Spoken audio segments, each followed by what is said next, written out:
Hallo meine lieben Freunde, willkommen zum großen und langen. Ich schätze es mal. We Life Let's Read. Ich guck mal ein bisschen näher, weil ich sehe gerade, ich bin ein bisschen klein auf der Kamera. Wir lesen heute Lords of the Daedra. Das habe ich ja aus einem der Lootboxen der letzten Monate bekommen. Ich weiß gerade nicht mehr genau in welcher. Auf jeden Fall, ich habe zu jedem Skyrim Buch ein Let's Read gemacht. Zu jedem. Wenn ihr mir nicht glaubt, ich packe euch einfach mal die Playlist unten in die Beschreibung. Da könnt ihr jedes Buch nachgucken. Wirklich, das sind über 400 Parts, glaube ich. Holy shit. Und dann bekomme ich ein richtiges Buch von Elder Scrolls. Und ich denke mir, der alle Bücher gelesen hat, warum nicht auch das hier? Und ich komme mir gerade so ein bisschen vor wie so ein Großvater, der irgendwie seinen Kindern am Lagerfeuer wirklich was vorliest, wie ich das auch in Skyrim gemacht habe. Ich habe immer dieses Lagerfeuer im Hintergrund gehabt. Ich wollte auch eben das Licht so ein bisschen dunkler machen und mich so ein bisschen dunkler belichten, sage ich jetzt mal. Es hat aber nicht so ganz funktioniert, wie ich das wollte. Entweder war ich zu überbelichtet oder es war zu dunkel. Weil ich möchte natürlich auch die Bilder zeigen, die hier drin sind. Weil hier sind natürlich auch viele Bilder drin. Und ich denke, nach jeder Seite zeige ich euch mal das Bild. Dieses Buch ist komplett auf Englisch, das habe ich bereits schon gesagt. Ich werde es auch natürlich Englisch lesen. Das heißt, ich werde jetzt nicht irgendwie die Sätze lesen und dann überlegen, was heißt das auf Deutsch. Sondern ich werde es auf Englisch lesen. Ich werde es aber auch nicht übersetzen. Weil erstens ist mir das zu viel zu übersetzen, weil das Buch hat, 64 Seiten. Und zum anderen, also ich sag einfach mal, ich kann Englisch. Ja, ich habe mein Abitur in Englisch gemacht und werde auch in 2 Jahren wahrscheinlich nach England gehen für meinen Bachelorabschluss. Aber das heißt nicht, dass ich wirklich alles übersetzen kann. Vor allem, wenn dann jetzt hier wieder irgendwelche Elder Scrolls Fachbegriffe kommen, ja. Das wird nix. Aber gut. Ich will einfach sagen, wir fangen jetzt mal an mit Lord of the fucking Daedra und gucken mal rein. Ja? So, soll ich das eigentlich immer so ein bisschen oben lassen? Ich müsste jetzt eigentlich noch so eine Brille aufziehen. So. Ich habe aber meine Brille gerade nicht hier. Soll ich das immer so ein bisschen... Weil es ist so komisch, wenn ich das hier unten habe und dann gucke ich immer da runter. Das ist halt ein bisschen... Kann ich das auf meine Knie irgendwie... Ja, dann sieht man meinen Kopf irgendwie nicht mehr. Das ist total komisch, aber ich mache es einfach mal so, ja. Man sieht mich, man sieht das Buch. Das läuft schon so. So, Lords of the Daedra. Being an incomplete study of the Daedric princes, their characteristics, their worship and deeds as compiled from recognized scholarship. Das kann ich nur übersetzen, weil das ist einfach nur die Einleitung. Also es ist eine komplette Studie über einfach alles der daedrischen Prinzen, Prinzessinnen, etc. Also wirklich alles. Ich habe das Gefühl, meine Nase läuft, weil meine Nase läuft irgendwie gar nicht. So. Es gibt 16 Kapitel. Die sind hier jetzt gerade alle aufgelistet. Die muss ich jetzt nicht vorlesen, die werden ja sowieso vorgelesen. Ja, so. Ist das jetzt schon Kapitel 1? Das ist Kapitel 1, okay. Okay, wir fangen einfach mal an. So. Also. The Waters of Oblivion. 120 numbered ages in the void that faded folk has grown deep, schooled in evil. Then the bright gods resolved to punish those faithless spirits and shattered their unruly catus, those huge unholy scavers loathsome to the light. They repented exceedingly that they had gazed upon oblivion and seen there the first of dark kin, and welcomed them as brothers and sisters. The principalities of victory beheld how great was the wickedness of the wayward spirits, and saw that they were bold in sin and full of wiles. They resolved then to chasten the tribes of Daedra and smite darkkind with hammer and hand. But ever shall darkness contest the light and great were the powers that braved the void and laid waste upon one another, and no oath might bind them, so deep were they in envy and perfidy. For once the portals are opened. Who shall Who shall shut them upon the rising tide? So, ich kann euch jetzt mal kurz das Bild zeigen. Da unten links ist, glaube ich, hier Seen steht da, glaube ich. Ich weiß gar nicht mehr. Also, ist das hier Seen? Ist hier Seen, ja. So, ihr seht, da ist ganz schön viel Text. Oh Mann, oh Gott. Das wird nicht weniger, Leute. Das wird nicht weniger. So, wir fangen an mit dem ersten richtig großen Kapitel. Das war jetzt nur eine halbe Seite. Verities of Daedra Part 1 by Irenia Drafen, Healer and Dissident Priest. There is little chance of our ever understanding the various orders of Daedra and their relationships to the Daedra lords and their dominions, of the rarities of Daedra that appear in our world, and the verities of the relationships to their fellows and their Daedra patrons. There is no end. In one place and time they are seen to be this, and in another place and time they are seen to be the opposite, and in another place and time they are seen to be both this and that in completely contradictory terms. What Daedra serves this prince? What Daedra gives orders, and what Daedra serves, and in what hierarchy, and under what circumstances? What Daedra exist in fellowship with one another, and what Daedra have eternal enmity to one another, and what Daedra are solitary or social, and by turns solitary or social. There are no limits to the varieties of behaviors that may be observed, and in one place they may be this, and in another place they may that, and all rules describing them are always found to be contradictory and an exception to others. Further from whom... Ich hasse das Wort. Further from home... Room... Ich kann das nicht. Das ist echt so beschissen. Das ist WH. OM. Ja, whom. Ne, man spricht das H nicht aus. Das ist komisch. From whom may we seek answers to our questions about these orders? From mortals who know little but what they may observe of another world. From the gods who speak in riddles of enigmas wrapped in mysteries, and who keep things from us, the better to preserve their dominion over us? From the Daedra themselves, who are never the models of straightforwardness or truthtelling, but rather as famous for misstatements and obfuscations. Das Wort habe ich noch nie in meinem Leben gehört. Okay. And even were the Daedra to speak the truth, how can we know if they know themselves, or that there is any truth about them that is be known, or are all arrangements among the Daedra protein and ever subject to change? In short, what is to be known is little, and what is to be trusted is nothing. Boah, nächste Seite, Leute. Ja. Meine Nase, ey, macht mich grad fertig, ne? Komisch. These things being said, I shall venture to relate what I have observed and heard of the relationships of the servants of Lord Dagon in my brief service to the Telvanni wizard, the Vaith Fur, when I sought him out and offered to bring peace to the victims of Corpus in his sanitarium. Once the prophecies of the incarnate had been fulfilled, and that of Ur had been destroyed, and the blight had been banished from the island of Vardenfall forever. Also, ich versuche das halt alles auch ein bisschen englisch auszusprechen, wie Vardenfall oder Dark of Ur. Ist komisch, ne? The Vaithfur told me that he, by choice, trafficked only with two Daedra powers, Ruinous Dagon and Asura. Asura, he said, knew and understood all things, and declined to speak of those things, or only spoke in riddles. Ruinous Dagon, on the other hand, out of pride, fixity of purpose, and predictable lack of subtlety in thought, knew nothing and understood nothing, and was inclined to speak freely and without falsehood. The Vaithfur said that Dagon's chief servants, the Dremora, were like him in pride, fixed purpose, and lack of subtlety.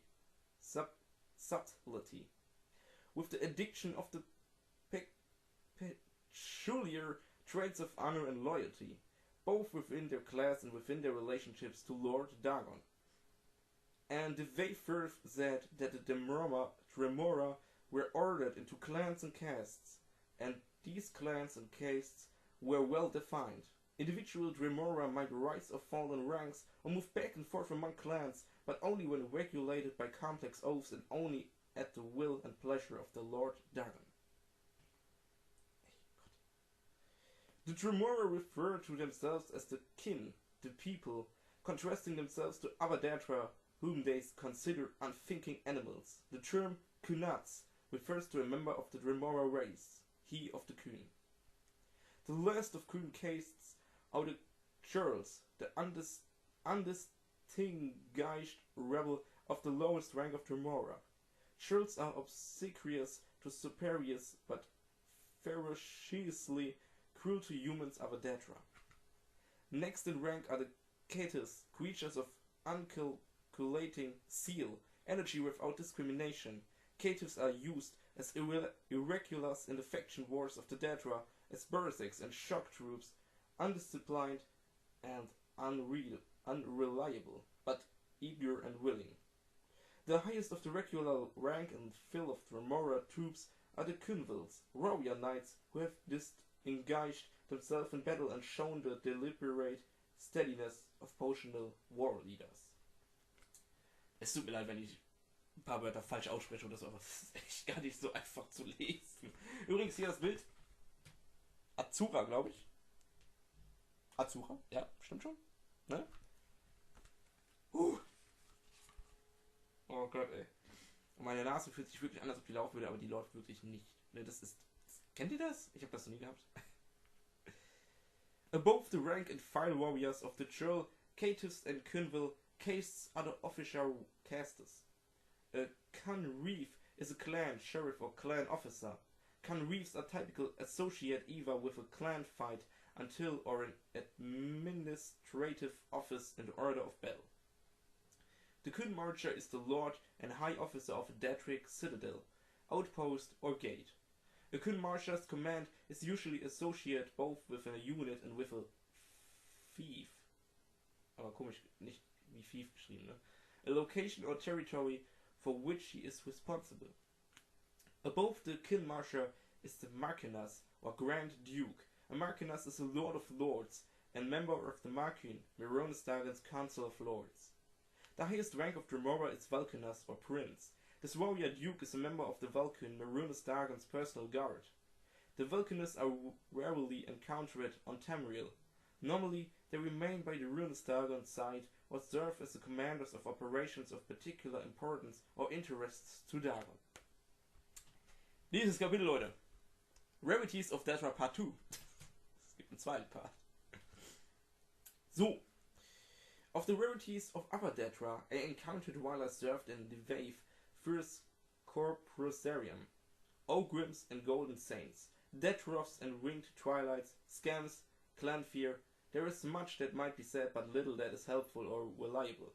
I did note, however, that when the Wave sought a Daedra of a character like unto the Tremora, but of greater power and greater inclination for independence and initiative, or solely as a master, he summoned Civili, who are like the Tremora in personality and temperate, except that they hate subordination and are liable to disloyalty and betrayal when they feel they have not been treated with the proper deference and respect. The feral beast-like Daedra, like the Clanfear and the Daedra, appear in the service of many different Daedric powers and may represent common creatures existing like wild animals in the wilderness of oblivion. Other savage semi-intelligent creatures like scams and spider Daedras may also be found in the realms of various Daedra lords. The case of the elemental Atronars, on the other hand, is less certain. Flame and Frost Atronars, for example, appear to the highly intelligent, but not all varieties of elemental Atronars seem to be social or to have the power to speech. The Wave first preferred not to summon or deal with these creatures, had little experience with them, and showed no inclination to speculate upon their nature, so I learned little about them during my time at Telfyr. So, noch ein Bild von Meronesdagon. Ja, ich habe keine Ahnung, ob man das wirklich richtig erkennt. Ich hoffe es einfach mal, ja. Oh, wieder so viel Text. Oh Gott. Nächstes Kapitel. Darkest Darkness. Ja, die dunkelste Dunkelheit, Leute. Die dunkelste Dunkelheit, die kommt jetzt. In Morrowind, both worshippers and sorcerers summon lesser Daedra and bound Daedra as servants and instruments. Most Daedric servants can be summoned by sorcerers only for very brief periods within the most fragile and thinnest frameworks of command and binding. This fortunately limits their capacity for mischief, though in only a few minutes. Most of these servants can do terrible harm to their summoners as well as their enemies.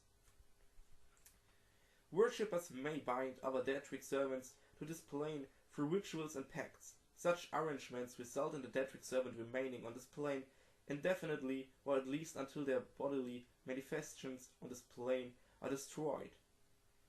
Precipitation their supernatural ascents back to oblivion. Whenever Daedra are encountered at Daedric ruins or in tombs, they are almost invariably long-term visitors to our plane.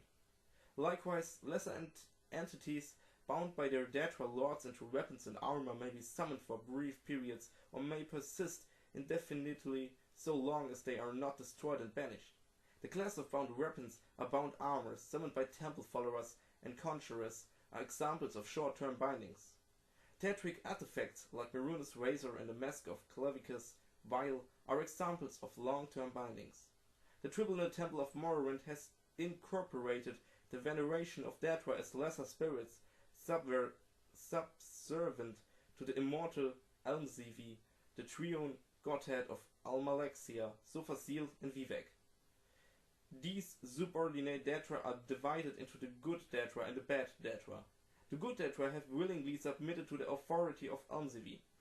The bad Daedra are rebels who defy Almzivi, treacherous kin who are more often adversary than allies. The good Daedra are Bohethia, Asura, and Mephala. The hungerous, powerful, and violent lesser Daedra associate with Bohethia, feather of plots, a sinuous, long-limbed, long-tailed creature with a beast's skull head, noted its paralyzing touch and its ability to disintegrate weapons and armor. The Winged Twilight is a messenger of Asura, goddess of dusk and dawn. Winged Twilights resemble the feral harpies of the west, through the feminine aspects of their winged twilights are more ravishing, and their long, sharp, hooked tails are immeasurably more deadly. Spider Daedra are the servants of Mephala, taking the form of spider humanoid centaurs with a naked upper head, torso and arms of human proportions, mounted on the 8 legs and armored carapace of giant spider. Oh. Ich glaube, jetzt läuft meine Nase wirklich, ey. Scheiße. Unfortunately, these Daedra are so fierce and irrational that they cannot be trusted to heed the commands of the spinner. As a consequence, few sorcerers are willing to either summon or bind such creatures in Morrowind. So, Clavicus Vilebild? Da? Das war der Typ mit dem Hund, ne? Stimmt. Ich erinnere mich. Den Hund musste man doch eigentlich opfern, ne? Was ich nicht getan habe. Oh nein, ich will nicht, dass meine Nase jetzt läuft. Das wäre echt scheiße. Ich weiß nicht mal warum, hier ist es scheiße warm drin. Ich habe auch keine Erkältung oder sowas. Ist komisch. The bad Daedra are Mehrunes, Dagon, Malakath, Sheogorath and Molakbal. 3 lesser Daedra are associated with Mehrunes Dagon, the Eagle and the Presky Scamp, the ferocious and beast-like Clanfear, and the noble and deadly Tremora. The crocodile-headed humanoid Daedra called the Daedroth is a servant of Molakbal, while the giant but dim-witted Ogrim is the servant of Malakath. Sheogorath's lesser Daedra, the Golden Saint, a half-clothed human female in appearance, is highly resistant to magic and dangerous spellcaster. Another type of lesser Daedra, often encountered in Morrowind, is the Ultranash, or Elemental Daedra. Ultranashs have no binding, kinship, or alliance with the Daedra Lord, serving one realm or another at whim, shifting sides according to seduction, compulsing, or opportunity. Oh Gott. Aber ich muss sagen, ich finde es ultra geil, Englisch zu lesen. Ich liebe ja die englische Sprache. Ich finde, die hört sich 1000-mal geiler an als die deutsche. Die hört sich auch irgendwie so, keine Ahnung, ich weiß nicht, wie ich es nennen soll. Ne? Ihr wisst schon. So, nächstes Kapitel, Leute. Nächstes Kapitel. Daedra and Daedra. Also fast, ja. The designations of gods, demons, Daedra and Daedra are universally confusing to the layman. They are often used interchangeably due to arrogance and ignorance of the said user. Daedra and Daedra are not relative terms. They are elvish and exact. Asura is a Daedra both in Skyrim and Morrowind. Daedra is usually translated as ancestor, which is the closest Cyrodiilic can come to the elf concept. Daedra means roughly, not our ancestors. This distinction was crucial to the Dunmer, whose fundamental split in ideology is represented in their mythical genealogy. Okay. Daedra are associated with stasis. Daedra represents change. Daedra created the mortal worlds that are bound to the earth bones.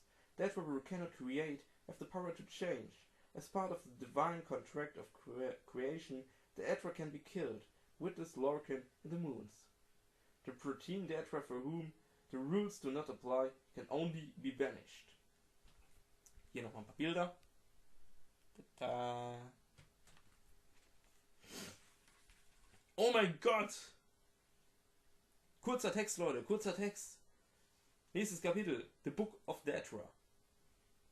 Asura, whose sphere is in dusk and dawn, the magic in between realms of twilight, known as Moon Shadow, mother of the rose and queen of the night sky. Borethia, whose sphere is decayed and conspiracy and the secret plots of murder, assassination, treason and unlawful overthrow the authority. Das war's schon mit der Seite. Geil! So Seite will ich doch haben. Oh, dankeschön. Oh, nicht viel Text. Aber ich muss mich aber gerade mal anders hinsetzen. Meine Beine schlafen sonst vielleicht ein. Und. Oh, mein Gott. Ich denke, ich bin ekelhaft oder so, ja? Aber was soll ich machen? Clavicus Vile, whose sphere is the granting of power and wishes through ritual invocations and pact. Homerus Mora, whose sphere is skyring of the tides of fate, of the past and future as read in the stars and heavens, and in whose dominion are the treasures of knowledge and memory. Hercene, whose sphere is the hunt, the sport of Daedra, the great game, the chase, known as the huntsman, and the father of man-beasts. Melketh, whose sphere is the patronage of the spurned and ostracized, the keeper of the swan oath and the bloody curse. Marunus Dagon, whose sphere is destruction, change, revolution, energy, and ambition. Nephala, whose sphere is obscure to the mortals, known by the name web spinner, spinner, and spider, whose only consistent theme seems to be interference in the affairs of mortals for amusement. Next pictures. Ah? Oh mein Gott, es wird immer besser. Es wird immer besser, Leute. Meridia, whose sphere is obscure to the mortals, who is associated with the energies of living things.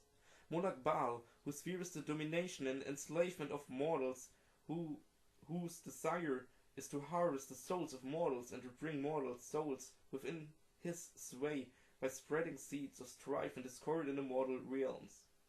Namira, whose sphere is the ancient darkness, known as the spirit Daedra, ruler of sundry dark and shadowy spirits, associated with the spiders, insects, slugs, and other repulsive creatures, which inspired mortals with instinctive revulsion. Oh mein Gott, ich liebe. Oh Gott, Dankeschön dafür, dass es nicht über 1000 Seiten sind. Nocturnal, whose sphere is the night in darkness, who is known as the night mistress. Und das war schon mit der Seite. Nocturnal. Ich hoffe, die sieht man jetzt gut, weil das Bild ist ziemlich dunkel. Aber Nocturnal kennt man ja aus der Liebesgilde, glaube ich, ne? Period, whose sphere is the ordering of the lowest orders of oblivion, known as the Taskmaster. Sanguine, whose sphere is hedonistic, revelry, and debauchery, and passionate indulgence of darker natures. Shirogorov, whose sphere is madness and whose motives are unknowable. Phaermina, whose sphere is the realm of dreams and nightmares, and from whose realm issues forth evil omens. Auch da wieder Bilder. Ich hoffe wirklich, dass man die Bilder einigermaßen sieht. Wenn nicht, dann tut es mir wirklich wahnsinnig leid. Aber da kann ich leider auch nicht wirklich viel für. So. Especially marked for special interests under the heading Melketh, you find a reference to Scourge, blessed by Malekith and dedicated to the use of mortals. In short, the reference suggests that any Daedra attempting to invoke the weapon's powers will be expelled into the void streams of oblivion. Ich habe wirklich das Gefühl, dass man die Bilder wirklich nicht wirklich gut sieht, aber endlich mal wieder ein bisschen mehr Text. Jetzt freue ich mich doch wieder über ein bisschen mehr Text. Of the legendary artifacts of the Daedra, many are well known, like Azura's Star and Shirgora's Werberjack. Others are less well known, like Scourge and Maccan's Hammer, Bane of Daedra. Yet though Malekith blessed Scourge to the potent against his Daedra's kin, he thought not that it should fall into Daedric hands, then to serve as a tool for private war among caitiff and forsaken. Thus did Malekith curse the device such that should any dark kin seek to invoke its powers, that a void should open and shallow the Daedra and purge him to oblivion's void streams, from thence to pathfind back to the realm and unreal worlds in the full order of time. Nächstes Kapitel, Leute. Spirit of the Daedra. How you should know us death, defeat, and fear. We do not die, we do not fear death. Destroy the body, and the animus is cast into the darkness, but the animus returns. But we are not all brave. We feel pain and fear it. We feel shame and fear it. We feel loss and fear it. We hate the darkness and fear it. The scams have small thoughts. The scams have The scams have small thoughts and cannot fear greedily. The vermi have no thoughts and cannot fear. The Dremora have deep thoughts and must master fear to overcome it. The clan bond. We are not born. We have no fathers nor mothers. Ich glaube, da ist ein Tippfehler. Aber ich kann mich auch täuschen. No mothers. Yet we have kin and clans. The clan form is strong. It shapes body and thought. In the clan form is strength and purpose. The oath bond. We serve by choice. We serve the strong so that their strength might shield us. Clans serve by long practice, but practice may change. Dremora have long served Dagon, but not always so. Practice is secure when oath bonds are rescued and trust is shared. So, das sind jetzt nicht wirklich großartige Bilder, aber ich zeig's trotzdem mal. Oh, mal wieder ein bisschen mehr Text. When oath bonds are weak, there is pain and shame and loss and darkness and great fear. How we think about man. Perhaps you find scams comic and vermi brutish. How then do you imagine we view you humans? You are the prey and we are the huntsmen. The scams are the hounds and the vermi the beaters. Your flesh is sweet and the chase is diverting. As you may sometimes praise the fox or hare, admiring its cunning and speed, and lamenting as their hunts dear its flesh, so do we sometimes admire our prey, and secretly applaud when it cheats our snares or eludes pursuit. But like all worldly things, you will in time wear and be used up. You age, grow ugly, weak and foolish. You are always lost, late or soon. Sometimes their prey turns upon us and bites. It is a small thing. When wounded or weary, we fly away to restore. Sometimes appreciate thing is lost, but that risk makes the chase all the sweeter. Man's mystery. Man is mortal and doomed to death and failure and loss. The lies beyond our comprehension, why do you not despair? Nächstes Kapitel.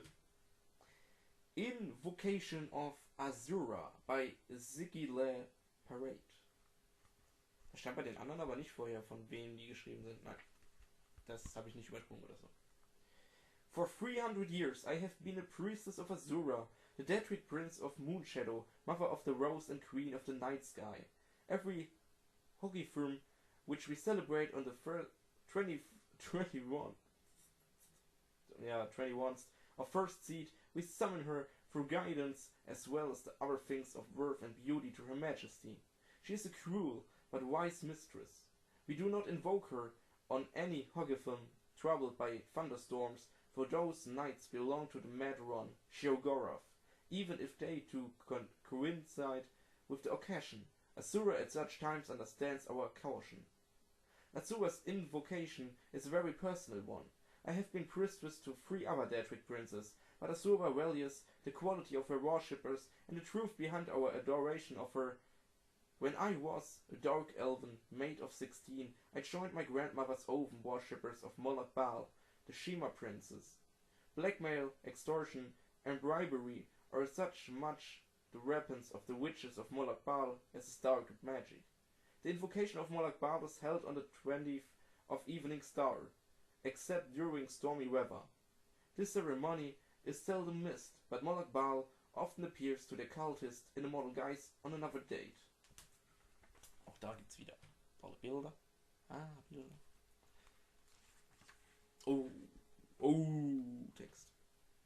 Text. When my grandmother died in an attempt to poison the hair of Firewatch, I re-examined my faith in the cult. My brother was a warlock of the cult of Boethia, and from what he told me, the Dark Warrior was closer to my spirit than the treacherous Moloch Baal. Boethia is a warrior princess who acts more overtly than any other Daedroth.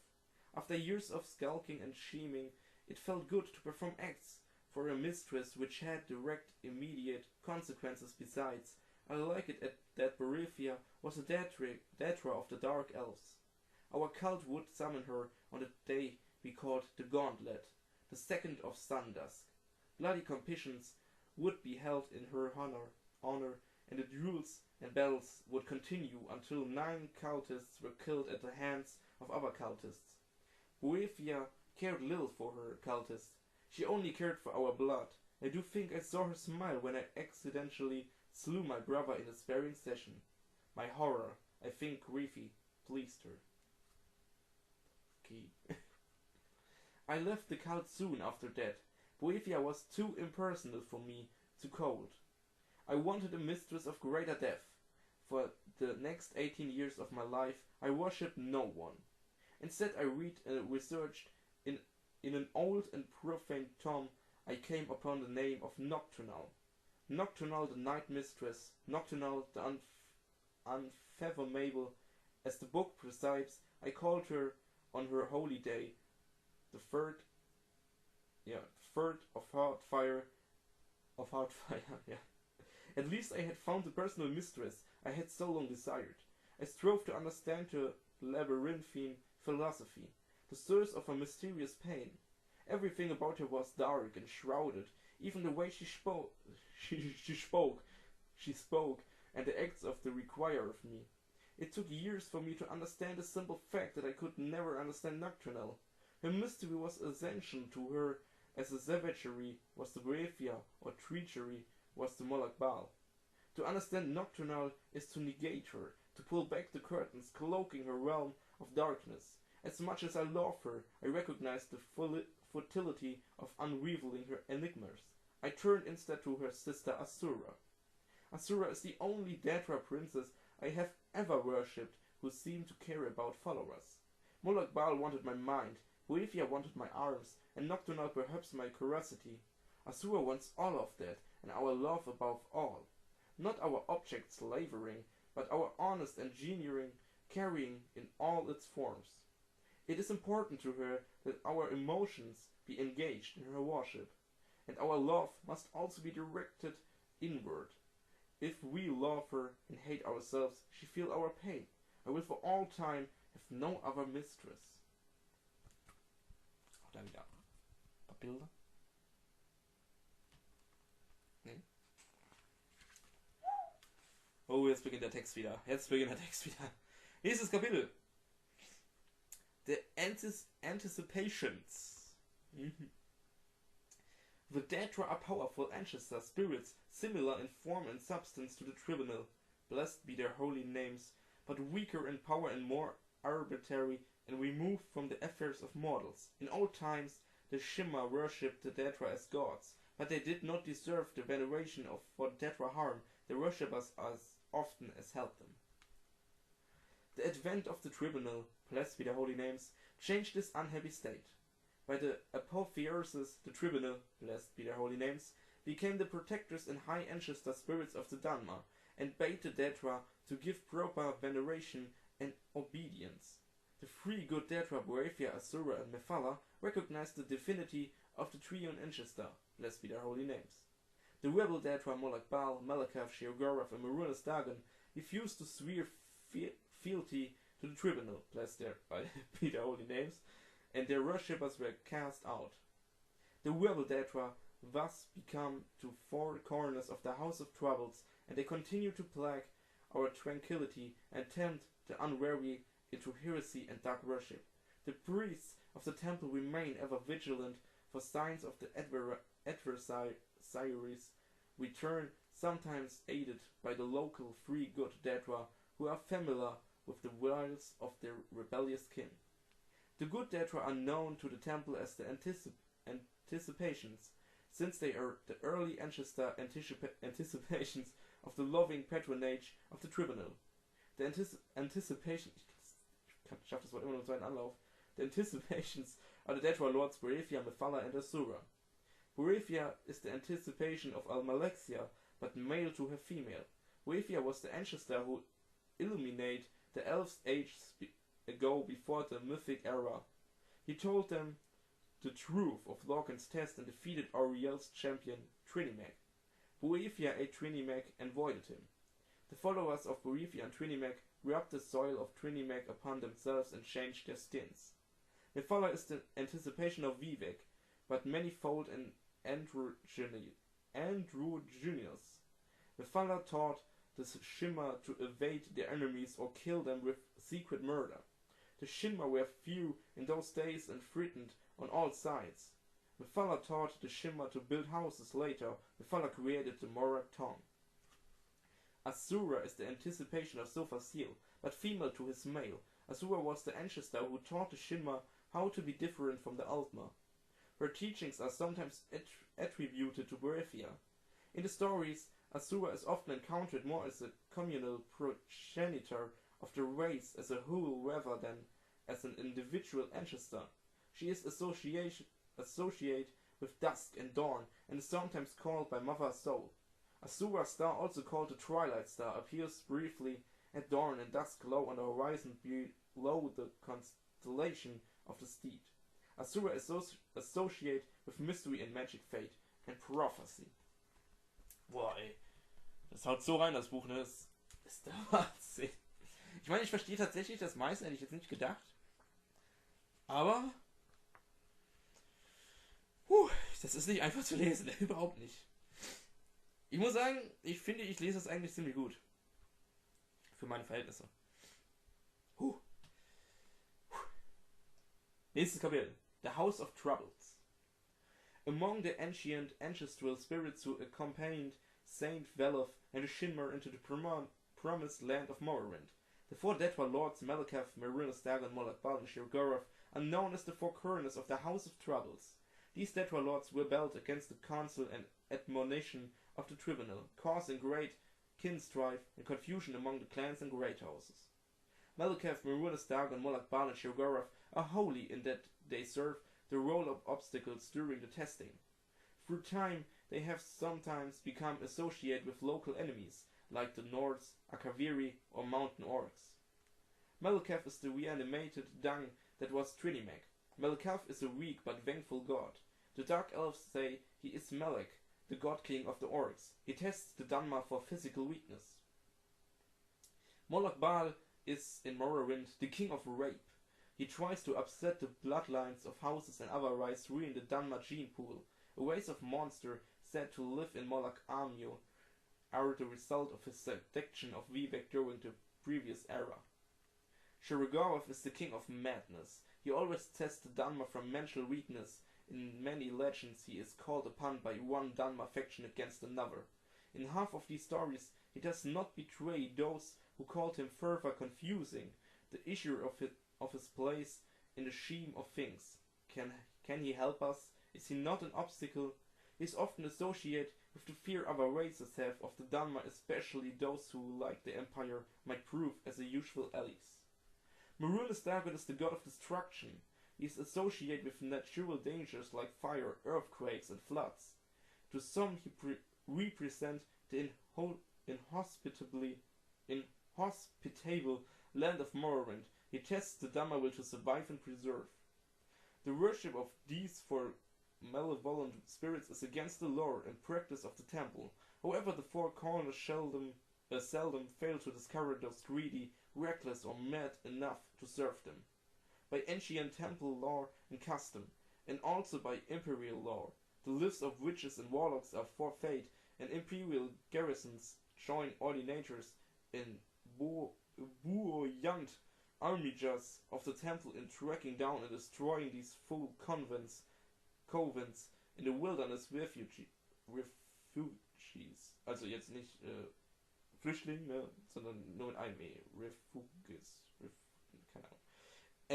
And ancient ruins where the conceal their profane worship. Noch ein Bild vom guten Chegorov. Oh. Wir haben, glaube ich, gerade erstmal die Hälfte vom Buch, Leute. Also das wird auch ein bisschen länger gehen. Aber ich bin hyped. Ich hab jetzt Zeit. Wir haben nur 10:45 abends. Das läuft schon. Dieses Kapitel.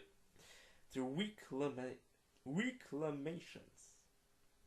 The destruction of Vivek City and the subsequent eruption of Red Mountain in 4E5 was not just a crisis in terms of the physical destruction it caused.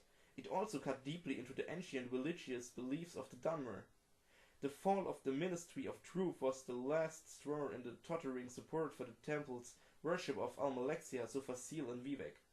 With all three of the tribunes now widely believed dead or disappeared, what had been a simmering schism within the ranks of the temple priesthood burst into the open.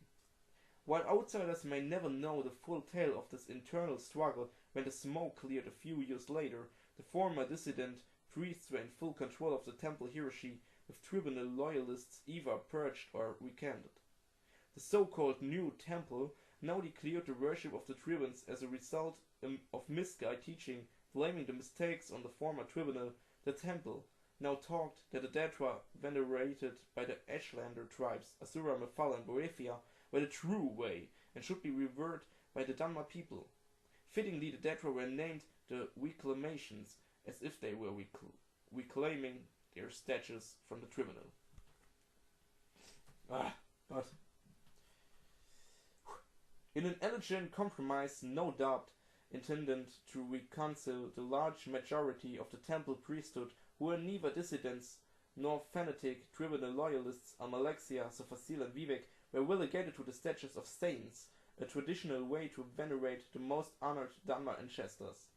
This apparently satisfied enough of the existing priesthood that the new temple was able to maintain at least a semblance of outward continuity. The rise of the new temple almost completely vindicated the previously persecuted Ashlanders who had continued to worship the three Daedra throughout the tribunal rules. The Ashlanders are now lauded as the keepers of the old ways and having true vision.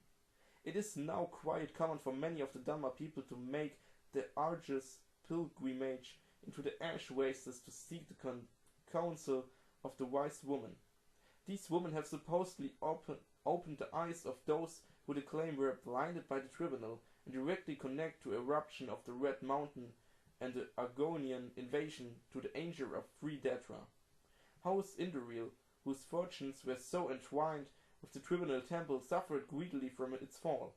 While House Indoril still technically exists, the priesthood of the temple are now considered one and the same with House Indoril. Those who become priests are now considered to have joined Indoril. The political power of the Indoril has those who passed entirely into the hands of the temple, although members of the old House Indoril are still overrepresented in the priesthood.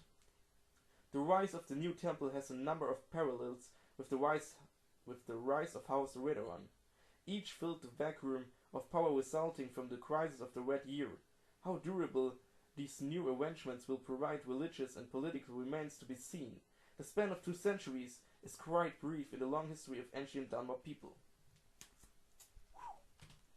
Ein kleines Bild. Auch nur ein kleines. Oh Gott. Leute. Ich weiß irgendwie nie, wie ich mich hinsetzen soll. Immer ein Schneidersitz, dann wieder nicht. Oh Gott. So. Dieses Kapitel.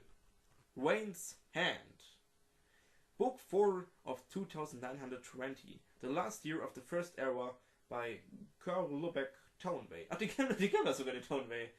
Von denen habe ich schon mal, glaube ich, öfters Bücher gelesen. Third Wayne's Hand 2920, called Habe, Oblivion. So Facile proceeded as quickly as he could through the blackened halls of the palace, half submerged in brackish water. All around him nasty gelatinous creatures scurried into the reeds. Bursts of white fire lit up the upper arches of the hall before disappearing, and smells assaulted him, rancid death one moment, sweet-flowered perfume in the next. Several times he had visited the Daedra princes in their oblivion, but every time something different awaited him. He knew his purpose and refused to be distracted. 8 of the more prominent Daedra princes were awaiting him in the half-melted doomed room.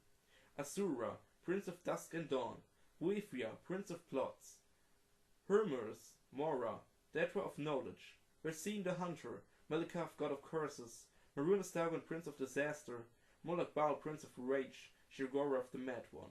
Above them the sky cast torment shadows upon the meeting. 5th Wayne's Hand 2920, the Isle of Artrum, Somerset. So Facile voice cried out, echoing from the cave, "Move the rock!" Immediately the initiates obeyed, rolling aside the greater boulder that blocked the entrance to the dreaming cave. So Facile emerged, his face smeared with ash weary. He felt he had been away for months, years, but only a few days had transpired. The Leather took his arm to help him walk, but he refused her help, with a kind smile and shake of his hand. "Were you successful?" she asked. "The Daedra prince I spoke with have agreed to our terms," he said flatly. "Disasters such as befell Gilverdale should be averted only through certain intermediaries, such as witches or sorcerers, will they answer to call of man and mer." "And what did you promise them in return?" asked Nordboy Welleck. "The deals we make with Daedra," said Sophasil, continuing to Anlachesis' palace to meet with the master of the Psychic order, "should not be discussed with the innocent."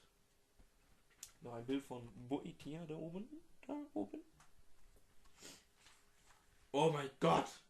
Viel Text. Schaffen wir. 8 Wayne's Hand 2920, the Imperial City, Cyrodiil. A storm billeted the windows of the prince's bedchamber, bringing a smell of moist air to mix with the censer filled with burning incense and herbs. "A letter has arrived from the Empress, your mother," said the courier, anxiously inquiring after your health. "What frightening parents I have," laughed Prince Juliak from his bed. "It is only natural for a mother to worry," said Savian Shorak, the potentate's son. "There is everything unnatural about my family, Akavir. My exiled mother fears that my father will imagine me of being a traitor, covetous of the crown, and his having me poisoned." The prince sank back into his pillow, annoyed. "The emperor has insisted on me having a taster for all my meals, as he does." "There are many plots," agreed Akavir. "You have been aped for nearly 3 weeks, with every healer in the empire shuffling through like a slow ballroom dance. At least all can see that you're getting stronger." "Strong enough to lead a vanguard against Morrowind soon, I hope," said Juliak. 11th Hand 2920, the Isle of Artrum, Somerset. The initiates stood quietly in a row along the arbor loggia, watching the long, deep, marble-lined trench ahead them flash with fire. The air above it vibrated into waves of heat.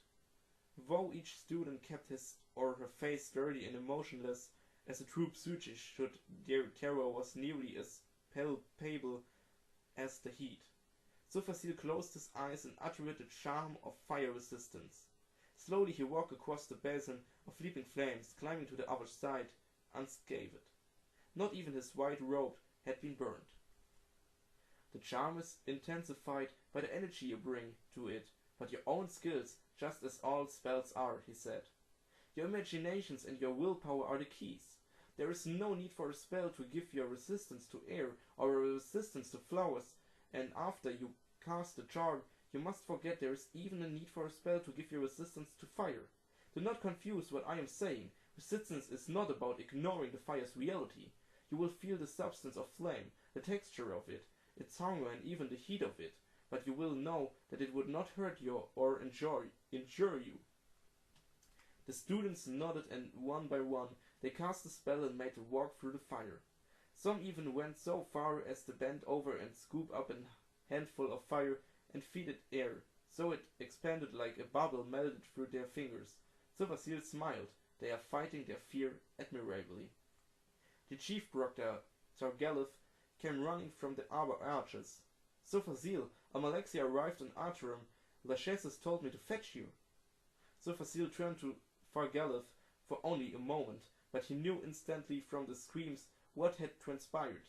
The Nordlad relic had not cast the spell properly and was burning. The smell of scorched hair and flesh panicked the other students, who were struggling to get out of base and pulling him with them, but the incline was too steep away from the entry points. With a wave of his hand, Silver Seal extinguished the flame. Wellick and several other students were burned, but not badly. The sorcerer cast a healing spell on them before turning back to Togalith. I'll be with you in a moment and give Almalexia the time to shake the road dust from her train. Silver Seal turned back to the students, his voice flat. Fear does not break spells, but doubt and incompetence are the great enemies of any spellcaster. Master Wellick, you will pack your bags. I'll arrange for a boat to bring you to the mainland tomorrow morning. The sorcerer found Almalexia and Lachesis in the study drinking hot tea and laughing. She was more beautiful than he had remembered, for he had never before seen her disheveled, wrapped in a blanket, dangling her damp, long black tresses before the fire to dry. At Silver Seal's approach, she leapt to her feet and embraced him. Did you swim all the way from Morrowind? He smiled. Ich habe gerade mal eine Frage, haben wir das Buch nicht schon mal gelesen? Weil das kommt mir total bekannt vor, von wegen der eine Typ, er bringt den Leuten quasi den Feuer-Resistance-Zauber bei, aber irgendeiner verkacktet und verbrennt und alle geraten in Panik. Das haben wir doch schon mal gelesen, oder? Das kommt mir super bekannt vor. Da gibt es jetzt übrigens gerade kein Bild, also jetzt nicht wundern, dass ich weiter umblätter, ne? It's pouring rain from Skywatch down the coast, she explained, returning his smile. Only a half leg you away and it never rains here, said Lachesis proudly. Of course, I sometimes miss the excitement of Somerset, and sometimes even the mainland itself. Still, I'm always very impressed by anyone out there who gets anything accomplished. It is a world of distractions. Speaking of distractions, what's all this I hear about a war? You mean the one that's been blooding the continent for the last 80 years, master? Asked Silver Seal, amused. I suppose that's the one I mean, said Lachesis with a shrug of his shoulders. How is that war going? We will lose it, unless I can convince Silver Seal still to leave Atom, said Almalexia, losing her smile. She had meant to wait and talk to her friend in private, but the old Altma gave her courage to press on. I have visions. I know it to be true. Silver Seal was silent for a moment, and then he looked at Lachesis. I must return to Morrowind. Knowing you, if you must to do something, you will, sighed the old master. The psychic way is not to be distracted. Wars are fought. Empires rise and fall. You must go, and so must we. What do you mean, Lachesis? You're leaving the island? Not the island will be leaving the sea, said Lachesis, his voice taking on a dreamy quality. In a few years the mists will move over Atrium and we will gone. We are consulars by nature, and there are too many consulars in Tamriel as it is. Now we will go and return when the land needs you again, perhaps in another age. The old Eldma struggled to his feet and drained to the last sip of his drink before leaving Silver Seal and Almalexia alone. Don't miss the last boat. The year continues in 2920, volume 2nd 5, 2nd seed. Ah, Moment mal. Das war das Buch Rain Sand. Ja, das heißt, also Regenhand. Ja. Es gab ja diese 2920er Bücher, da haben ja einige von gelesen. Da gab es ein Buch, das hieß ja Regenhand. Und das war gerade das Buch Regenhand. Das stand sogar da. Ich bin Trottel. Ja, aber das wisst ihr ja von mir. Nächstes Kapitel, Leute. Weil das Buch ist jetzt vorbei. Also das Regenhandbuch, ne, nicht das hier. Das ist bei weitem noch nicht vorbei. Wir sind gerade bei Seite 43 von über 60. The legendary scourge. Not till the very evening they came, answered he, and then told his dealings with Meraunus Dagon's fall, saying that Mecan would find it easier to whistle on the wine's tracks and go on a fool's errand to fight his toads. Then said Mecan, Now see the safety henceforward, and stick to thy parts and thy pride. Or this mallet of mine, Malekith's scourge, will meet with fine ear of surety, for quick as I can cry equality. Through 8 arms thou coats boast of, such bumps thou shalt comb thy brainpan, thou that breakest the howest of the dead. Explication. The mace scourge, blessed of Malekith Mecan's legendary weapon, forged from sacred ebony in the fountains of Fickledire, has ever been the bane of the dark kin, and many a black spirit has been hurled back into oblivion with a single blow of this bold defender of the friendless. Scourge now hangs within the armory of Battlespire, ready to take up in the name of the Emperor against the Daedric Lords. Noch ein kleines Bild von Meraunus Dagon da unten. Warte, da gab's kein Bild, ne? Ne, da gab's noch kein Bild. Gut. Wobei ich sagen muss, wenn jetzt, ihr kommt jetzt wieder ein normales Buch, und zwar 2920, irgendwas anderes, Volume 2, Sundusk. Ich weiß nicht mehr genau, es gab ja mehrere so ein Kacke. Das finde ich eigentlich ganz cool, weil man dann halt wieder Charaktere lesen muss, und das kann ich eigentlich ziemlich gut machen, so Charaktere lesen. Ja. 2000, ich wollte es gerade auf Deutsch sagen, ne? 2920, Volume 2, Sun's Dusk. Second Sun's Dusk, 2920, till Aaron Morrowind. A man to see you, Night Mother, said the guard. A Cofingri tribesman who presents his credentials as Lord Suuk of Black Marsh, part of the imperial garrisons of Gideon. What makes you think I'd have even the slightest possible interest in seeing him? Asked the Night Mother with venomous sweetness. He brings a letter from the late Empress of the Siloderic Empire. We are having a busy day, she smiled, clapping her hands together with delight. Show him in. Zook entered the chamber. His metallic skin, where exposed only his face and hands, caught the light of the fireplace and the lightning of the stormy night from the window. The Night Mother noted also that she could see herself as he saw her. Serene, beautiful, fear-inspiring. He handed her his letter from the Empress without a word.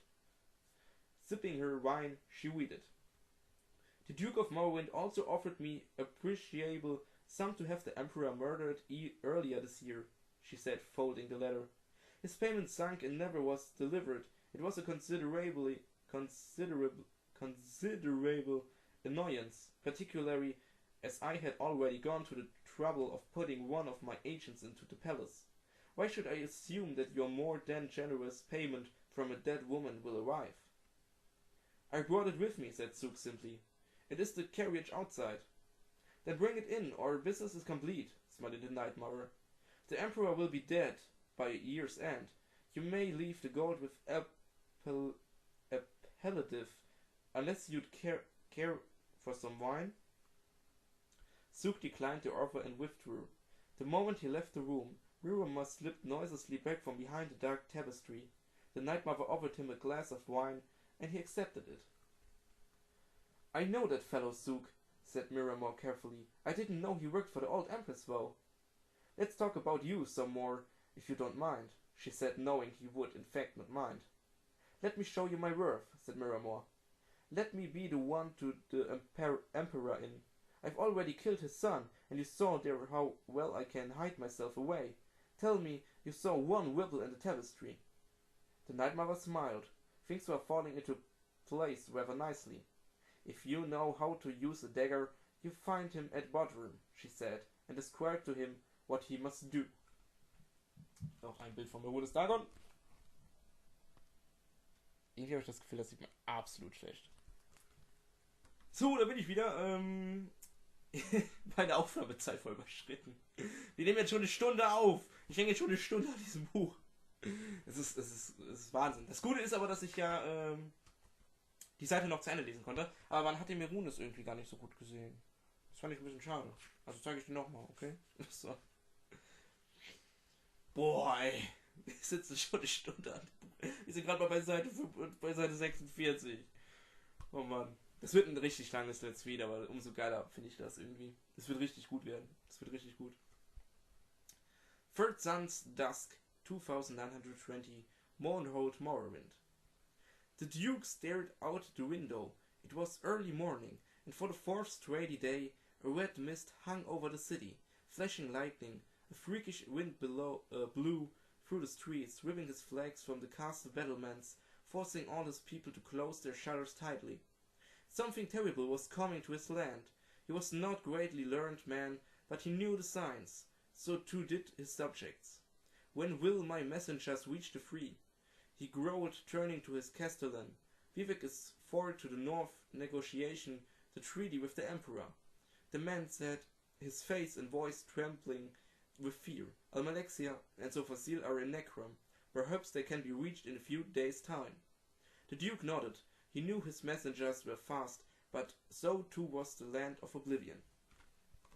Noch mal ein großes Bild, das war diesmal ziemlich wenig Text. Bin ich aber auch nochmal zufrieden. Oh mein Gott! Okay, 2 Seiten komplett vollgeschrieben, aber wirklich komplett. Sixth Sun Dusk, 2920, Bottom Morrowind. Torchlight caught in the misting snow gave the place an otherworldly quality. The soldiers from both camps found themselves huddled together around the largest of the bonfires, winter bringing enemies of 80 years of wearing close together. While only a few of the Dharma Guard could speak Cyrillic, they found common ground battling for warmth. When a pretty wet guard maiden passed into their midst to warm herself before moving back to the treaty tent, many a man from both armies raised their eyes in approval. The Emperor Memnon III was eager to leave negotiations before they had ever begun. A month earlier, he thought it would be a sign of goodwill to meet the side of his defeat to Vivek's army, but the place brought back more bad memories than he thought it would. Despite the protestations of potentate Vesidue Shai that the rocks of the river were naturally red, he could swear he saw splatters of his soldiers' blood. We have all the particulars of the treaty, he said, taking a glass of hot Euer from his mistress' corner. But there and now is not the place for signing. We should do it all the imperial palace, with all the pomp and splendor this historic occasion demands. You must bring Almalexia with you also, and that wizard fellow. So Fasil, whispered the potentate. When? Asked Vivek, with infinite patience. In exactly a month's time, said the emperor, smiling magnificently and clambering awkwardly to his feet. We will hold a grand ball to commemorate. Now I must take a walk. My legs are all crammed up with the weather. Corda, my dear, will you walk with me? Of course, your imperial majesty, she said, helping him toward the tent's entrance. Would you like me to come with you as well, your imperial majesty? Asked Vesidue Shai. Or? Or? Also steht nur ORL, Fragezeichen, also or? As King Drozel of Central, a newly appointed advisor to the court. That won't be necessary, I won't be gone a minute, said Reman. Miramar crouched in the same rush he had hidden as nearly 8 months before. Now the ground was hard and snow-covered, and the rush slick with ice. Every slight movement he made issued forth a crunch. If it were not for the vacious songs of the combined Morrowind Imperial army gathered about the bonfire, he would not have dared creep this close to the Emperor and his concubine. They were standing at the curve in the frozen creek below the bluff, surrounded by the tress sparkling with ice. Carefully, Miramar removed the dagger from its sheath. He had slightly exaggerated his abilities with a short blade to the Night Mother. True, he had used one to the cut and throat of Prince Juliek, but the lad was not in any position to fight back at the time. Still, how difficult could it be to stab an old man with one eye? What sort of blade skill would such an easy assassination require? His ideal moment presented itself before his eye. The woman saw something deeper in the woods, an isosceles of an unusual shape, she said, and darted off to get it. The emperor remained behind laughing. He turned to the face of the bluff to see his soldiers singing their song's refrain, respect to his assassin. Miramor knew the moment had come. Mindful of the sound of his football on the icy ground, he stepped forward and struck, very nearly. Almost simultaneously, he was aware of a strong arm holding back his striking arm and another one punching a dagger into his throat. He could not scream. The emperor, still looking up at the soldiers, never saw Miramor pulled back into the brush and had much more skill than his slicing into his back, paralyzing him. His blood pooling out and already crystallizing all the frozen ground. Miramor watched dying as the emperor and his courtesan returned to join the camp up on the bluff. Da gibt's übrigens kein Bild, ne? 12 Sun Stars 2920 Mournhold Morrowind. A gout of ever-erupting flame was all reminded of the central courtyard of Castle Mournhold, blasting skyward into the bowling clouds. A thick tarry smoke rolled through the streets, igniting everything that was wood or paper on fire. Winged bat-like creatures hurried the citizens from their hiding places out into the open, where they were met by the real army. The only thing that kept all of Mournhold from burning to the ground was the wet, sputtering blood of its people. Dagon smiled as he surveyed the castle crumbling. "To think I nearly didn't come," he said aloud, his voice booming over the chaos. "Imagine missing all this fun." His attention was arrested by a needle-thin shaft of light piercing through his black and red shadowing sky. He followed it to its source, two figures, a man and a woman, standing on the hill above the town. The man in the white robe he recognized immediately as Sophasil, the sorcerer who had talked the Princess of Oblivion into that meaningless truce. "If you've come for the Duke of Mournhold, he isn't here," laughed Dagon, "but you might find pieces of him the next time it rains." "Daedra, we cannot kill you," said Almalexia, her face hardened with salute, "but you will soon regret." With that, two living gods and Prince of Oblivion engaged in battle on the ruins of Mournhold. 17 Dusk. Steht eigentlich Dusk, ja, ne? Ich glaube, das ist ein K. 2920 Tell Auron Morrowind. "Night Mother," said the guard. "Correspondence from your agent in the Imperial Palace." The Night Mother read the note carefully. The test had been a success. Miramor had been successfully detected and slain. The Emperor was in very unsafe hands. The Night Mother responded immediately. 18 Suns Dusk 2920 Balmora Morrowind. Sophasil, face solemn and unreadable, greeted Vivek at the Grand Plaza in front of his palace. Vivek had ridden day and night after hearing about the battle in his tent in Bodrum, crossing mile after mile, cutting through the dangerous ground at Dag of Ur at blinding speed. To the south, during all the courses of the journey, he could see whirling red clouds and knew that the battle was continuing day after day. In Gnesis, he met a messenger from Sophasil asking him to meet Balmora. "Where is Almalexia?" "Inside," said Sophasil wearily. There was a long, ugly gash running across his jaw. "She is gravely injured, but Dagon will not return from Oblivion for many moon." Almalexia lay on the bed of silk, tended to by Vivek's own healers. Her face, even her lips, was grey as stone and blood-stained through the gauze of her bandage. Vivek took her cold hand. Almalexia's mouth moved wordlessly. She was dreaming. She was battling Dagon again amid the firestorm. All around her, the blackened husk of a castle crumbled, splashing sparks into the night sky. The Daedra's claws dug into her belly, spreading poison through her veins, while Almalexia throttled him. As she sank to the ground beside her defeated foe, she saw that the castle consumed by fire was not Castle Mournhold, it was the Imperial Palace. Wieder kein Bild. 24 Sundusk 2920 The Imperial Citadel. A winter gale blew over the city, splashing the windows and glass domes of the Imperial Palace. Quivering light rays illuminate the figures within the surreal patterns. The Emperor barked orders to his staff in preparations of the banquet and ball. This was what he enjoyed best, more than battle. King Drossel was supervising the entertainment, having strong opinions on the matter. The emperor himself was arranging the details of the dinner. Roast napfish vegetables, marrow, scarms, cream soups, buttered hellorack, cod scrum, tongue in aspic. Potentate Vesidue Shai had made a few suggestions of his own, but the taste of Akaviri were very peculiar.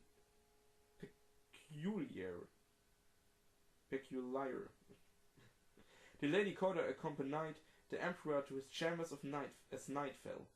The year is concluded in evening star. Wir sind endlich mal beim nächsten Kapitel angekommen.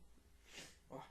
The death blow of Abenanet, with explains by the sage Sheocrates Vanus. Broken battlements and wrecked the walls where worship of the horror once embraced the bites of 50 winters. Frost and wind have cracked and pit the unholy gates, and brought down the cruel, obscene spire. All is dust, all is nothing more than dust. The blood has dried and screams have echoed out. Framed by hills in the wildest, forlorn place of Morrowind, sits the barren bones of Abenanet. When thrice blessed Wangidil first saw Abenanet, das ist wahrscheinlich ein Ort oder sowas und ich kann ihn nicht aussprechen. It burnished silver bright with power and permanence, a dreadful place with dreadful men to guard it, with fever glasses eyes and strength through the horror.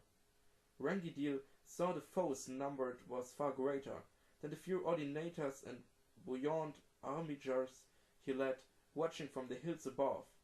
The field and castle of death, while it stood, it damned the souls of the people of Morrowind, accursing iniquitous castle Abernanit.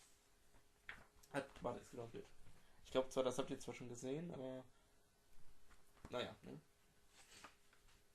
Oh Gott. The alarm was sounded calling the holy warriors to battle, to answer Villaini's shield with justice spear, to steel themselves to fight at the front and be brave. Wangidil to grasp his shield and his fin upon spear, and the calmer of battle began with resounding crash, to shake the clouds down from the sky. The shield wall was smashed and blood staunched, the ground of the field a battle like no other of Morrowind, to destroy the evil of Abernanet. The maniacal horde were skilled at arms for certes, but the three holy fists of Mother, Lord and Wizard pushed the monster's army back in charge after charge. Rangidil saw from above, urging the army to defend Dagobthras himself in his pernicious tower spire, and knew that only when the heart of evil was caught would the land be truly saved. He pledged then be the temple and the holy tribunal of Morrowind, to take the tower of Abenanit. Ich glaube, das Buch haben wir auch mal gelesen, der Turm von Abenanit. Oder irgendwie sowas hieß das, ne? Ja, Deathblow, ja. Deathblow Turm als der. In a violent push, the tower base was pierced, but all the forts to fell the spire came to naught, as if all the strength of horror held that one tower. The stairwell up was steep and so tight that two warriors could not ascend it side by side. To single file the army clambered up and up to take the tower room and ended the reign of one of the cruelest predators in the annals of Morrowind, Dagobthras of Abenanit. Yeah. They awaited a victory cry from the first to scale the tower, but silence only returned, and then the blood, first only a rivulet, and then a scarlet course, poured down the steep stairwell with the cry from above. Dagobthras is besting our army one by one. Wangidil called his army back, every alienators and young armiger, and he himself ascended the stairs, passing the bloody remains of the best warriors of Morrowind, the tower room of Abenanit. Like a waving of death on its area was Dagobthras, holding bloody shield and bloody blade at the tower room door. Every thrust of Rangidil's spear was blocked with ease, every slash of Rangidil's blade was deflected away, every blow of Rangidil's mace was met by the shield, every quick arrow shot could find no purchase, for the monster's greatest power was in his dread blessing, that no weapon from no warrior found in all of Morrowind could pass the shield of Aebanonit. Das waren die zwei, die gegeneinander gekämpft haben, ne? Ja.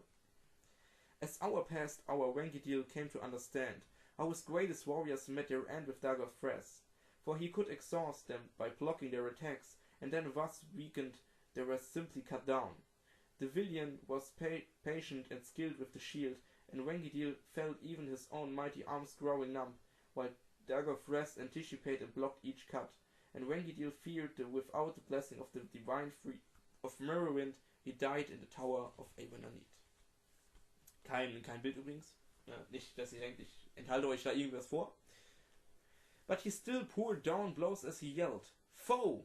I'm a Wangidil, a prince of the true temple, and I fought in many a battle, and many a warrior has tried to stop my blade and has failed.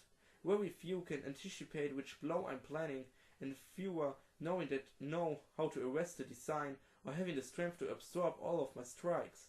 There's no greater masters of shield blocking in all of Morrowind than here in the castle of Aebanonit. My foe dark lord Dagger Fresh, before you slay me, I beg you tell me how you know how to block." Wickedly proud, Dagger Fresh heard Wangidil's pleas, and decided that before he got at the temple champion, he would deign to give him some knowledge for the afterlife. How his instinct and reflexes worked, and as he started to explain, he realized that he did not how he did it, and watched, puzzled as Wangidil delivered what the Tales of Morrowind called the death blow of Aebanonit. Darunter sind jetzt noch ein paar Wörter erklärt. Ich kann die ja trotzdem vorlesen. Geoquas, the explanations. The horror refers to Daedra Prince Marunas Dagon. 50 Winters suggests that the epic was written 50 years after the siege of Aebanonit, which took place in 3E 150. Thrice blessed Wangidil is Wangidil Ketil, born 2E 803, died 3E 195. He was the commander of the temple ordinators and thrice blessed by being blessed by the Tribunal of Gods. Mother, Lord and Wizard refers to the Tribunal of Almalexia, Vivek and Sofasil. Dagger Fresh was a powerful Daedra worshipper of unknown origin who declared himself to her of the sixth house, though there is little evidence her descendants from the vanished family. Oh, das nächste Buch kenne ich auch. Das haben wir auch schon gelesen. Vernachus and Bolor. Helgred walked into the king's hand to Lorida's evening, his face clouded with sadness. While he ordered the mug of grief, his mates Garrus and Xiomara joined him with moderately sincere concern. "What's wrong with you, Helgred?" asked Xiomara. "You're later than usual, and there is a certain air of tragedy you have dragged in with you. Have you lost money, or nearest and dearest?" "I haven't lost any money," Helgred grimaced, "but I've just received word from my nephew that my cousin Elioch has died. Perfectly natural, he says. Just old age. Elioch was 10 years younger than me." "Oh, that's terrible, but it goes to show that it's important to save all of life's possibilities, 'cause you never know when your time is coming," said Garrus, who had been sitting at the same stool at the same smoky corner club for the last several hours. He was not one cursed with self-awareness. "Life's short, all right," agreed Xiomara, but if you'll pardon a sentimental thought, few of us are aware of influence we'll have after our deaths. Perhaps there's comfort there. For example, have I told you the story about Vernachus and Bolor?"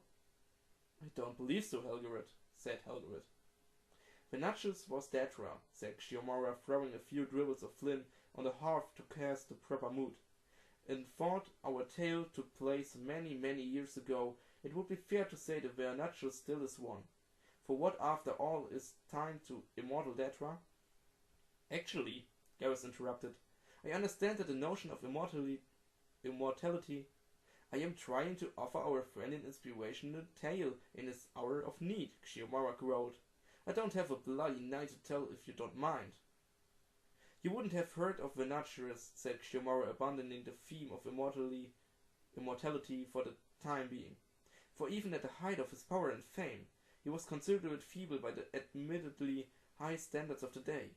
Of course, this lack of respect infuriated him, and his reaction was typically of lesser Daedra. He went on a murderous rampage. Wieder keine Bilder, also nicht wieder hier, ne? Soon word spread through all the villages in the Colovian west of the unholy terror. Whole families had been butchered, castle destroyed, orchards and fields torched and cursed, so nothing would ever grow there again. To make things even worse for the villagers, the Natchez began getting visitations from an old wivel of his from oblivion. She was a Daedra seducer named Horfefa. Fuck. And she delighted in taunting him to see how angry she could make him become. You flooded a village and that's supposed to be impressive? She would sneer. Try collapsing a continent and maybe you'll get a little attention. The Natchez could become pretty angry. He didn't come very close to collapsing the continent of Tamriel, but it wasn't for lack of trying. A hero was needed to face the mad Daedra, and fortunately one was available. His name was Bolor, and it was said that he had been blessed by the goddess Cynareth. That was the only explanation for his inhuman accuracy with his bow and arrow, for he never missed a target. As a child, he had driven his marksmanship tutors wild with frustration. They would tell him how to plane his feet, how to nuke a bolt, the proper grip of the cord, the best method of release. He ignored all the rules, and somehow every time the arrow would catch a breath of wind and sail directly to his target. It did not matter if the quarry was moving or still at very close range or miles away. Whatever he wanted to strike with his arrow would be struck. Bolor answered the call when one of the village majors begged him for help. Unfortunately, he was not as great a horseman as he was an archer. As he rode through the forest toward the major's town, a place called Evensaken, the Natchez was already murdering everyone there. Horaveva watched and stifled back a yawn. Murdering a small town major isn't going to put you in famous company, you know.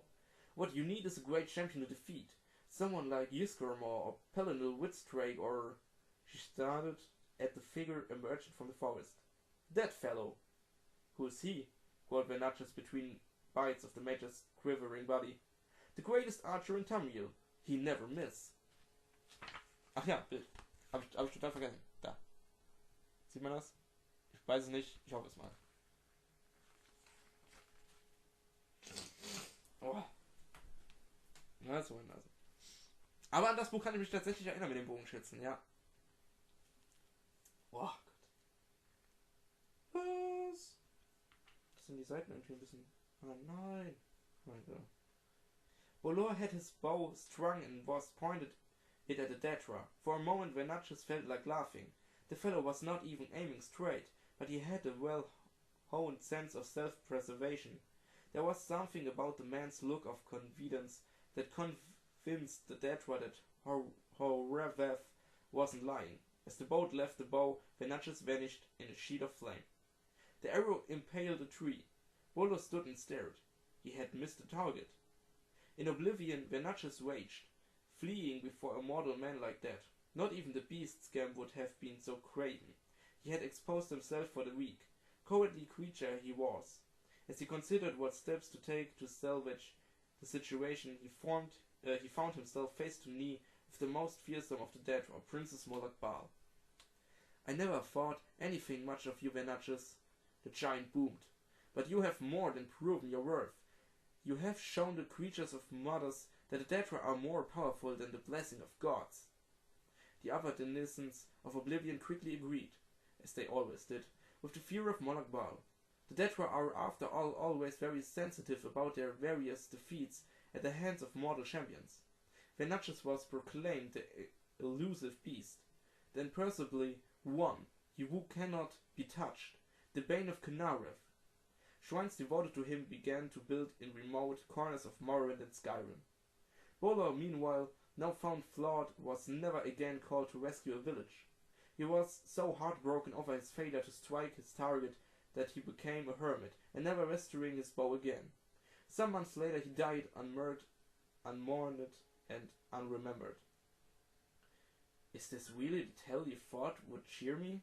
Asked Helgwet incredulously. I've heard the King of Worms told me inspirational stories. Wait, smiled Chiomora. I'm not finished yet. For a year's time, Venatius was content to watch his legend grow and his fleeting worship spread from his home in oblivion. He was an addiction to being cowardly and inclined toward murderous ways, also a very lazy creature. His worshippers told tales of their masters avoiding the bolts of 1,000 archers, of moving through oceans without getting wet, and other feats of avoidance that he would rather not have to demonstrate in person. The real story of his ignominious retreat from Bolor was thankfully forgotten. The bad news, when it came, was delivered to him with some relish to Horafata. Also, ich weiß nicht, wie ich den Namen aussprechen soll, ohne Witze ist. Kennst du mir? He had delighted in her jealously at his growing with passion, so it was with a cruel smile she told him. The shrines are being assaulted. Who dares, he roared. Everyone who passes them in the wilderness feels the need to throw a stone. Huravava purred. You can hardly blame them. After all they represent, he would cannot be touched. How could anyone be expected to resist such a target? So, Bild. Olaf Ball. Hoffe, man sieht ihn. Hoffe ich mal. Moment. Ist das wirklich schon die nächste Seite? Oh mein Gott! Leute, nur noch 2 Seiten. Ich bin schockiert. Venatius peered through the veil into the world of Mundus and saw that it was true. One of his shrines in Colovian West Country was surrounded by the large platoon of mercenary soldiers who delighted in pelting it with rocks. His worshippers huddled inside praying for a miracle. In an instant he appeared before the mercenaries and his rage was terrifying to behold. They fled into the woods before he even had a chance to murder one of them. His worshippers threw open the wooden door to the shrine and dropped their knees in joy and fear. His anger melted. Then a stone struck him. Then another. He turned to face his assailants, but the air was suddenly filled with rocks. Venatius could not see them, but he heard mercenaries in the woods laugh. It's not even trying to move out of its way. It's impossible not to let him. Guffawed another. So, Bilder. Ich vergesse. Und jetzt bin ich so aufgeregt, dass wir gleich fertig sind, dass ich hier die Bilder vergessen habe.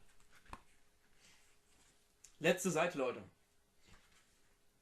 With a roar of humiliation, the Daedra bounded into the shrine, chased by the onslaught. One of the stones knocked the door closed behind him, striking him in the back.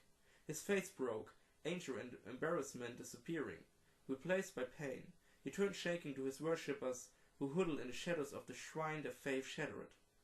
Where did you get the wood to build this shrine? Venatius groaned. Mostly from a copse of trees near the village of Evensaken. His high priest shrugged. Venatius nodded. He dropped forward, revealing the deep wound in his back. A rusted arrowhead, buried in a whirl in the woods of the door, had jolt loose in the assault and impaled him. The Daedra vanished in a whirlwind of dust. The shrines were abandoned shortly thereafter, though Venatius did have a brief resurgence as the patron spirit of limitations and impotence before fading from memory altogether. The legend of Bolor himself never became very well known either, but there are still some who tells the tale like myself, and we have the advantage of knowing what the great archer himself didn't know on his deathbed. His final arrow found its target after all. Das war das Book of Daedra. Leute, es ist vorbei. Wir haben jetzt über eine Stunde gelesen. Wir haben kurz nach 12. Ich musste gerade echt überlegen. Wir haben kurz nach 12. Ich muss morgen um früh aufstehen auf jeden Fall. Ich glaube so um 6 oder so. 6:30. Aber egal. Ich muss sagen, ich fand das sehr, sehr geil. Ich fand es super schön, mal ein Originalbuch zu lesen. Auch wenn es Englisch war. Ich fand das... Ich möchte mich jetzt nicht als geilen Typen dahinstellen, aber ich habe das eigentlich sehr gut gelesen. Da muss ich mir mal selber auf die Schulter klopfen. Ich hoffe, ihr habt das auch so gesehen. Wenn nicht, dann mault mich halt an. Ja? Aber lest das mal selber. da wisst ihr Bescheid. Wow. Ich weiß nicht, ob der Anfang, also so die ersten paar Seiten des Buches, ob wir die auch schon mal gelesen haben, aber später kamen ja Bücher, die wir schon mal gelesen haben, nur nochmal auf Englisch. Und ich muss aber sagen, ich fand es trotzdem sehr schön, weil wie gesagt, es ist mal ein echtes Buch und nicht einfach mal so ein paar Seiten gezeigt im Spiel und mal vorgelesen, sondern das war wirklich richtig geil. Ich hoffe, es hat euch gefallen. Wenn ja, schaltet in irgendeinem Part wieder ein. Ich hoffe, irgendwann gibt es ja nochmal ein Real-Life-Let's Read, aber es kommt drauf an, was in den Lootboxen drin ist, ne? Na, wer weiß. Wäre geil, wäre geil. Wow, über eine Stunde gelesen, ey. Meine Augen sind fertig und ich muss eigentlich noch heute so viel machen. Ich muss das jetzt noch schneiden, dann muss ich noch was anderes schneiden, dann muss ich noch alles, ich muss noch die ganzen Sachen morgen zusammenpacken, weil ich fahre ja morgen quasi zu meiner Mutter nach Hause. Oh, meine Nase ist zu. Und da werde ich das ja auch alles hochladen. Deshalb muss ich das alles vorher noch fertig kriegen. Geil. Leute, es hat mir unglaublich Spaß gemacht. Ich hoffe, es hat euch genauso gefallen wie mir. Und wenn ja, schaltet in irgendeinem Part wieder ein. Vielleicht schaut ihr euch einfach mal, wie gesagt, ich packe euch mal die Playlist von jedem Let's Read unten rein, falls ihr irgendwie Bock auf mehr habt. Nach einer Stunde glaube ich das zwar nicht, aber ne?